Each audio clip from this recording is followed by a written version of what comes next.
Mutual Broadcasting System presents The Mysterious Traveler. Written, produced, and directed by Robert A. Arthur and David Kogan, and starring tonight two of radio's foremost personalities, Santos Ortega and Ann Shepard, in Out of the Past.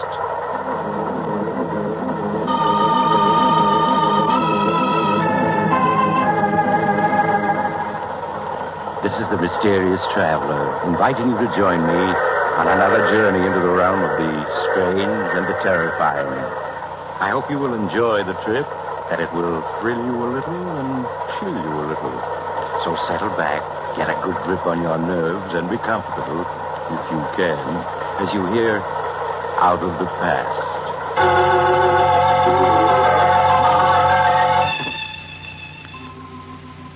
Your name is Joan Morgan, and as you stand looking over Central Park from your penthouse terrace on this beautiful spring day, you can't help but feel you're the luckiest woman living.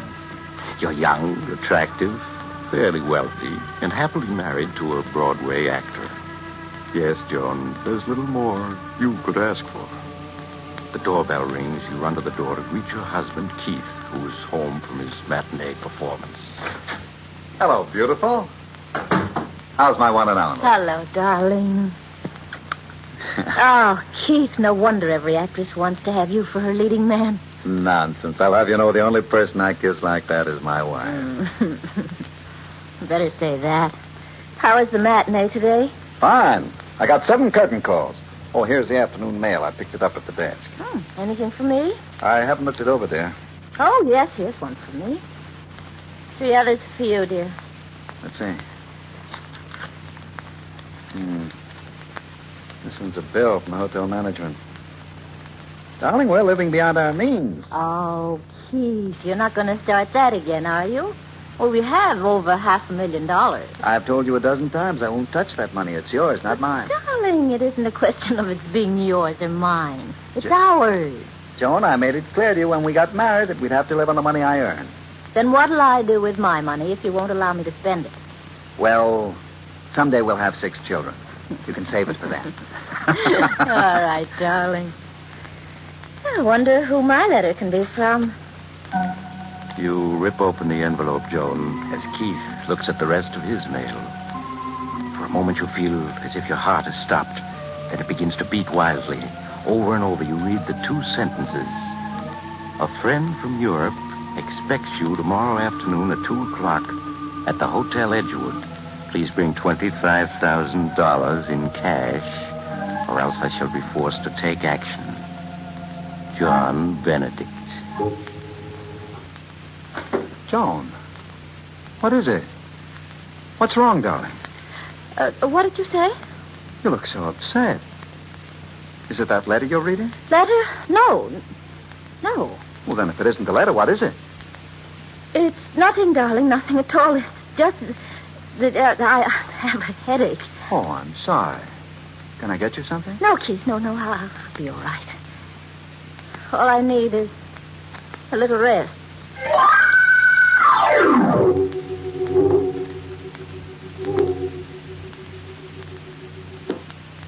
Come in, won't you, Joan? Sorry to have kept you waiting. Martin, you must help me. Why, of course, Joan. You know I'd do anything for you. Sit down and tell me about it. Martin, I'm in trouble. I'm in great trouble. Joan, what is it? What's wrong? I'm being blackmailed. Blackmail? Yes. By whom? A man named John Benedict. I don't know who he is. But I received a letter from him yesterday afternoon. There's only one thing to do, and that's to go to the police. I'll call the district attorney. No. I can't go to the police. Why not? This man, Benedict, knows something I can't afford to have exposed. What does he know, Joan? Please, don't ask me. I know that you were my father's best friend, but I can't tell you. Believe me, if it ever gets out, it would ruin my marriage. My life. I couldn't stand to lose Keith. I couldn't. I'd rather die. All right, Joan. I think you're making a mistake, but I'll help you. How much money does this man Benedict want? A half hour later, You enter a dingy hotel and go to room 14. As Martin opens the door, he reveals a squalid, dimly lit room. For the first time, Joan, you see John Benedict. He's a tall, heavy man with coarse features and a thick black beard. In the half-light, he appears to be about 50. His clothes are of fine English cut, but time and wear have taken their toll. He stares at you for a moment, Joan, then speaks. How do you do, Mrs. Morgan? Won't you please come in? Thank you. This is Mr. Walker, friend. Yes, of course. I trust you will forgive me these dismal surroundings, but alas, I am quite penniless. So you thought it would be an excellent idea to blackmail this lady for funds? I am afraid you misunderstand me, Mr. Walker. I am not forcing this beautiful lady to give me 5,000 pounds. Rather, I am, shall we say, requesting a loan. Yes, but if she doesn't give you this loan, you'll ruin her marriage or her life. It would distress me to ruin anyone's life. But then it also distresses me to live in a pigsty like this. A much more suitable place would be the state penitentiary. Martin, please don't talk like that. Evidently, Mrs. Morgan, your friend is more interested in having me placed in prison than in saving you from disaster. I'm afraid you have not revealed our little secret to Mr. Walker. No, I haven't. Well, then, perhaps if we were to tell him, he would not be quite so eager to imprison me. Perhaps if he knew that at one time you had... No. Don't say any more. I'll pay you. Allow me to commend you on your good judgment. Martin, give him the money. Give it to him. Very well. Here's your filthy blood money. Thank you. I think you have been very wise, Mrs. Morgan. Very wise indeed. Good day. In the weeks that follow, Joan, you try to forget Mr. Benedict and the terrifying secret he shares with you. But you aren't successful, are you? Everywhere you go, you unconsciously find yourself fearfully looking for him. Life has become tense, frightening. Then one afternoon, while Keith is at rehearsal of a new play, you receive a phone call. A call that sends you in a panic to Martin Walker's office. Martin, I've heard from him again. Benedict? Yes, he phoned an hour ago. He wants $50,000. 50,000? Maybe now you'll have sense enough to let me turn this over to the police. No, I can't do that. You mean you're going to buy him off a second time? Yes, I must. But you can't. What's to prevent his extorting money from you a third or a fourth time? He'll squeeze you dry. The money doesn't matter, do you hear? Nothing matters but keeping what Benedict knows from Keith. If Keith finds out, it'll mean the end of everything for me. Everything.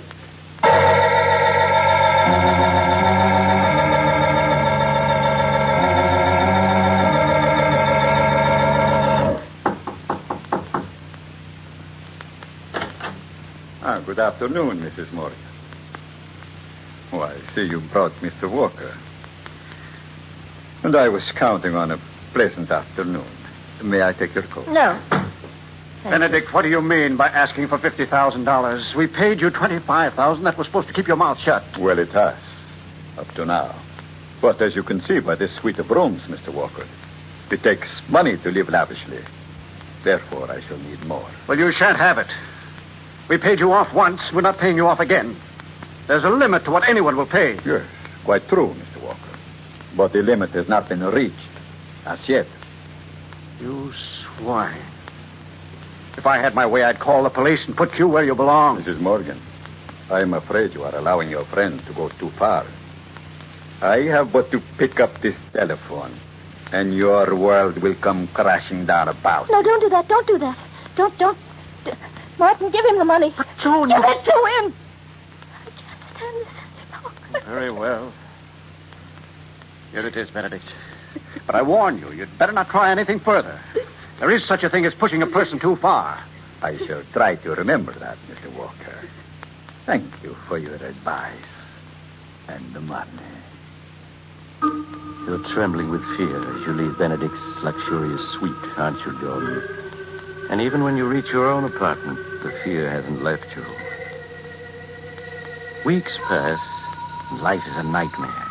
Every time someone knocks at the door or the phone rings, your heart begins to beat wildly. And worst of all, Keith senses something is wrong. I'll answer it. But how much Keith? closer to it there? Hello? This is Mr. Morgan's apartment. Yes? This is the stage manager at the theater. Will you please remind Mr. Morgan of the special matinee we're giving today? Oh, yes. Yes, I'll tell him. It was the theater calling, Keith, to remind you of today's special performance. I haven't forgotten. It's only 2:05. I still have a few minutes before I have to leave. Joan, Yes. what is it, darling? What's come over you? Come over me. Yes. These past weeks, you've been just a bundle of nerves. Every time the phone rings or the mail arrives, you begin to tremble. What's wrong? Darling, you're just imagining all that. Joan, stop acting as though I were a child. I can see something's wrong, and I want to know what it is. Keith, please. There's nothing... Who could that be? Never mind, I'll get it. No, you just sit Keith, where you I would are and rather... rest. Look, darling, you have to get to the... To the...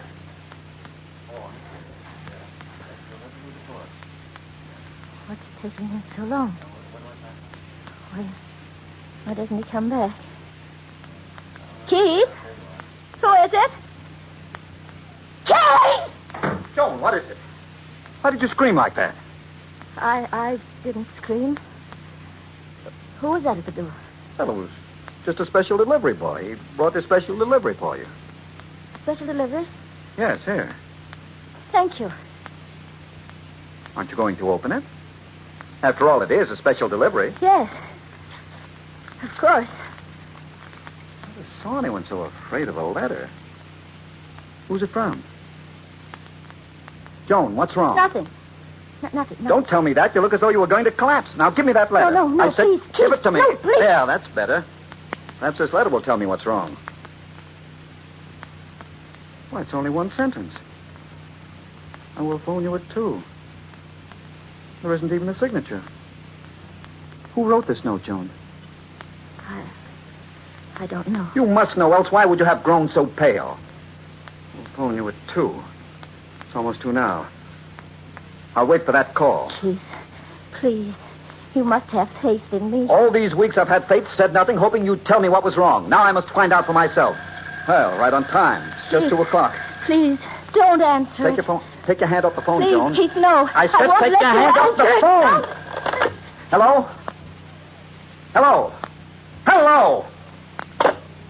No answer. Never called, hung up when they heard my voice. I suppose you won't tell me who it is? All right, then. I have to leave for the matinee now. I won't be home for dinner, but when I return after tonight's performance, we'll have this out once and for all. Please. Please. I just can't tell you. If you'd only Goodbye, wait. Joan. Keith. I can't.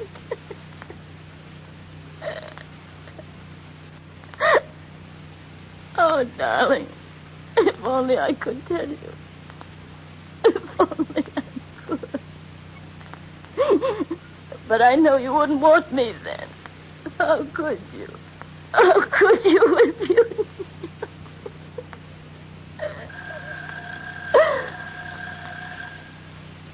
Oh. Must be he. Must be he again. Hello? Good afternoon, Mrs. Morgan. You promised you'd leave me alone, that I'd never hear from you again. That was only a month ago. Yes, I know. But then, I am always making promises I cannot keep. You've ruined everything. My husband read the special delivery letter you sent. He answered the phone when you called a few minutes ago. How can I explain? Oh, that should not be too difficult for a clever woman like yourself. And you are a clever woman, are you not? What do you want? I'm tired of your playing cat and mouse with me. I intend to call on you at 5:30 this afternoon. I won't pay you another cent, do you hear? There's no end to your demands. You may expect me at 5:30. No. And do not have Walker there. No, I won't see you. I won't... Hello? Hello? Hello? I won't see you!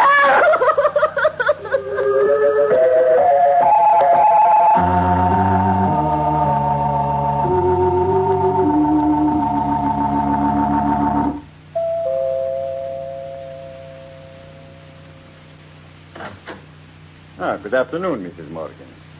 As you can see, I am right on time. It's exactly 5:30. This is a lovely penthouse you have. It's good to see you without walking around. How can you do this to me? I've never harmed you. Why do you insist on ruining my life? Why? My dear lady, the last thing I desire to do is to ruin your life. Unfortunately, the world you and I live in being what it is, I am forced by circumstances to live by my wits. If I give you the money now, how do I know you won't be back in another month? Oh, that is very simple. Because after you pay me off this time, there would not be any point in my bothering you again. What do you mean? I mean, Mrs. Morgan, that this time I want $500,000. $500,000? Yes. If I am not mistaken, that is what the balance of your fortune amounts to. Do you not see? Once you have paid it over to me, there would be no point in my bothering you anymore. Simple. Is it not? You must be mad. I? Oh, no, Mrs. Morgan, not I. Come now, you love your husband and he loves you. There are years and years of happiness before you. If he does not learn your little secret, you are wise. You will turn the money over to me. I can't. If I were to withdraw $500,000, he'd find out about it. Ah, but there is always the chance that he won't. You do not do as I ask. I shall be forced to reveal the secret. No. Yes, Mrs. Morgan. Your husband will learn that while you were in England in 1939, you murdered your sweetheart. I won't listen. But your husband will. And he will learn that after you committed this murder, you spent the following 8 years in an English insane asylum. No, you can't tell him. You can't. Think of what a sensation the tabloids will make out of it. And think of what people will say. No. Your husband would have to divorce.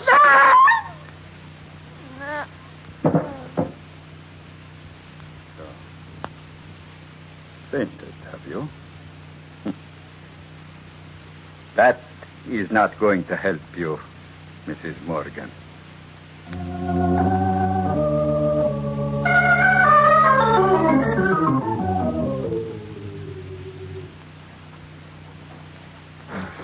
Martin, I just got your message at the theater.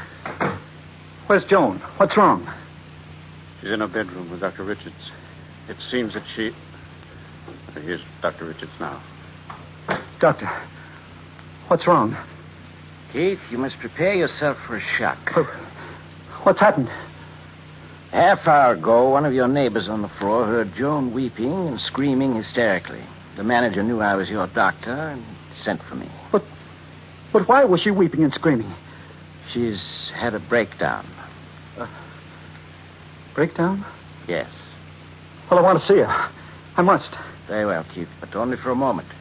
Mr. Walker, I'm afraid you'll have to wait here. I understand, Doc. Keith, you must keep a grip on yourself. All right. Joan. Darling. It's Keith. You stay away from me.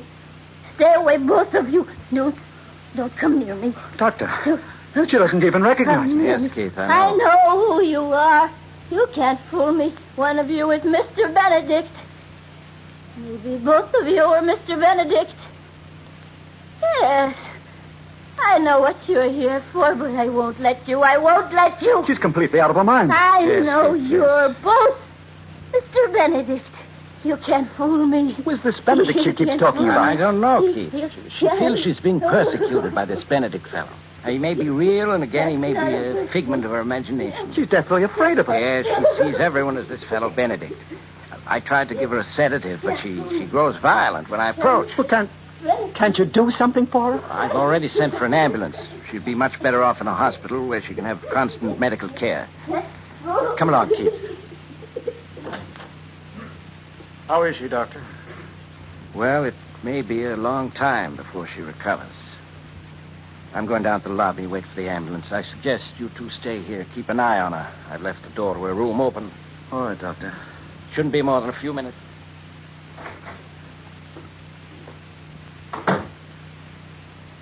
How do you feel, Keith? tired, if you want to know. Well, it's only natural. These past 2 months have been quite strenuous for you. But with $500,000 and a wife who'll probably never be in any condition to ask you about it, you've done quite well. Quite well. That's an understatement. Name one actor, living or dead, who could have given as great a performance of Mr. Benedict as I did. You were superb as Benedict, I admit. Superb? Why, I was magnificent. The costume, the makeup, my accent, simply perfect. I tell you, it was the greatest performance ever given. What a pity you weren't here at 5:30 this afternoon. I'm sure I missed the performance of the age. I outdid myself. You should have heard me. Yes, Mrs. Morgan. Your husband will learn that while you were in England in 1939, you murdered your, sweetheart. That after you committed this murder, you spent the following 8 years in an English insane asylum. It's really a pity I played my greatest role to an audience of one. Well, yes, Keith, but you were probably the highest paid actor in the world. I'm sure that $500,000 for 2 months' work, less my share, of course, is something of a record. Yes, it probably is. I heard you, Mr. Benedict. You can't fool me. Joan! I know one of you is Mr. Benedict. Or are you both Mr. Benedict? Yes, you both must be Mr. Benedict. That's clever. That disguise you use, that's clever. But you can't fool me. She must have overheard you. That brought her out of her room. Yes, No matter how many disguises you use, I know you. No, don't you come near me. Don't come near me. Keith, she's got a gun. Come Joan, near me. put that gun down. I'm not going to let you tell. I'm not going to let No, don't. you tell. Don't, Joan. Stop. You shot me. Oh, Joan, no. I'm not Mr. Benedict. He's Mr.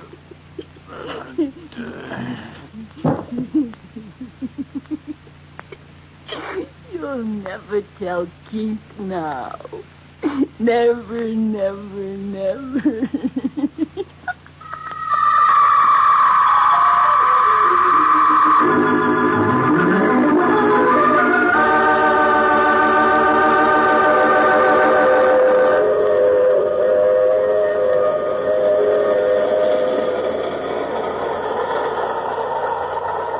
This is the mysterious traveler again.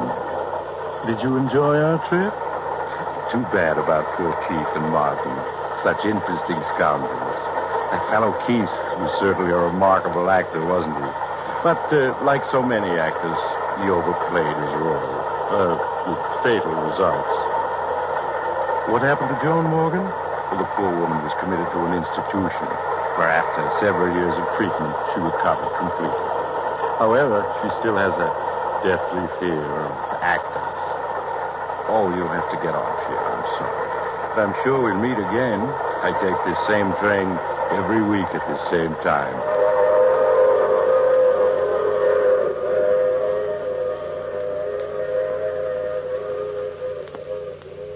You've just heard The Mysterious Traveler, a series of dramas of the strange and terrifying. The role of the mysterious traveler is played by Maurice Tarplin. Others in the cast were Santos Ortega, Ann Shepard, and Roger DeCoven. This is the Mutual Broadcasting System.